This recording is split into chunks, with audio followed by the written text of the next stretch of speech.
এভারকেয়ার হাসপাতালের সামনে আছেন সহকর্মী সিরাত আল মুস্তাকিম নিশান। যুক্ত হচ্ছি তার সাথে। নিশান, এয়ার অ্যাম্বুলেন্সের বিষয়ে কি তথ্য আছে, সেখানকার নিরাপত্তা ব্যবস্থা সহ সার্বিক পরিস্থিতি আমাদের জানান। রিতা, আপনার প্রথম যে প্রশ্ন, সেই প্রশ্ন দিয়ে যদি শুরু করতে চাই তাহলে বলতে হয় যে গতকাল আমাদেরকে ব্রিফিং করা হয়েছিল যে বৃহস্পতিবার মধ্যরাত থেকে শুরু করে শুক্রবার ভোরের আগেই বেগম খালেদা জিয়াকে উন্নত চিকিৎসার জন্য লন্ডনে নিয়ে যাওয়া হবে। তবে সেই এয়ার অ্যাম্বুলেন্সে যান্ত্রিক কিছু ত্রুটির কারণে সেই কাতার থেকে আসা এয়ার অ্যাম্বুলেন্সটি এখনও বাংলাদেশে এসে পৌঁছায়নি এবং সেই এয়ার অ্যাম্বুলেন্স না আসার কারণে কাতার সরকারের তত্ত্বাবধানে জার্মান থেকে আরেকটি এয়ার অ্যাম্বুলেন্স আসার কথা রয়েছে। যেহেতু জার্মান থেকে বাংলাদেশে আসতে 10 থেকে 12 ঘন্টা সময় লাগতে পারে ট্রানজিট ছাড়া, সেহেতু আমরা বলতে পারি যে রবিবার বিকালের মধ্যে হয়তোবা জার্মান থেকে সেই এয়ার অ্যাম্বুলেন্সটি বাংলাদেশে এসে পৌঁছাবে এবং সেই অ্যাম্বুলেন্সটি পৌঁছানোর পরেই কিন্তু বেগম খালেদা জিয়াকে এই লন্ডনে তাকে উন্নত চিকিৎসার জন্য নিয়ে যাওয়া হতে পারে। এবং এখন পর্যন্ত যে তথ্য আমাদের কাছে আছে, আজকে সকাল 10টা 50 মিনিটে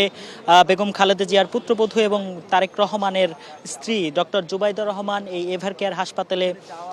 এসেছিলেন এবং তিনি কিন্তু এয়ারপোর্ট থেকে সরাসরি এভারকেয়ার হাসপাতালে আসেন এবং বেগম খালেদা জিয়াকে দেখে তার শারীরিক অবস্থা পর্যবেক্ষণ করেন কিছুক্ষণ ধরে, প্রায় 2 ঘন্টা ধরে পর্যবেক্ষণের পরে তিনি কিন্তু এভারকেয়ার থেকে বের হয়ে তার পৈতৃক নিবাস, সেই পৈতৃক নিবাসেই কিন্তু ধানমন্ডিতে কিন্তু তিনি গিয়েছেন। এবং আমরা আরেকটি তথ্য পেয়েছি, তিনি হয়তোবা রাত 8টার পরপরই আবারও আরেকবার আসতে পারেন। এবং এয়ার অ্যাম্বুলেন্সের যে বিষয়টি আমি আপনাকে বলছিলাম যে যদি জার্মান থেকে যে এয়ার অ্যাম্বুলেন্সটি আসছে সেটি যদি আসা সম্ভব না হয় তাহলে কিন্তু কাতারের এই এয়ার অ্যাম্বুলেন্সটি আবারও যান্ত্রিক ত্রুটি সারিয়ে এটি কিন্তু আসতে পারে, অর্থাৎ সেটিতে কিন্তু কিছুটা বিলম্ব হতে পারে বেগম খালেদা জিয়ার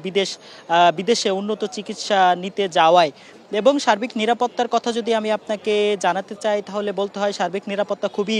কঠোর নিরাপত্তা ব্যবস্থা গ্রহণ করা হয়েছে। এভারকেয়ার হাসপাতালের বাইরে বিজিবি, পুলিশ এবং এপিবিএন এর সদস্যরা মোতায়েন আছে এবং ভেতরে কিন্তু বেগম খালেদা জিয়াকে যেহেতু ভিভিআইপি প্রোটোকল দেওয়া হচ্ছে, ভিভিআইপি হিসেবে তাকে এসএসএফ এবং পিজিআর এর যে গার্ডরা রয়েছে তারা কিন্তু তাকে সার্বক্ষণিক নিরাপত্তা দিচ্ছেন। এবং এভারকেয়ারের সামনের যে অবস্থা সেখানে দেখা যাচ্ছে যে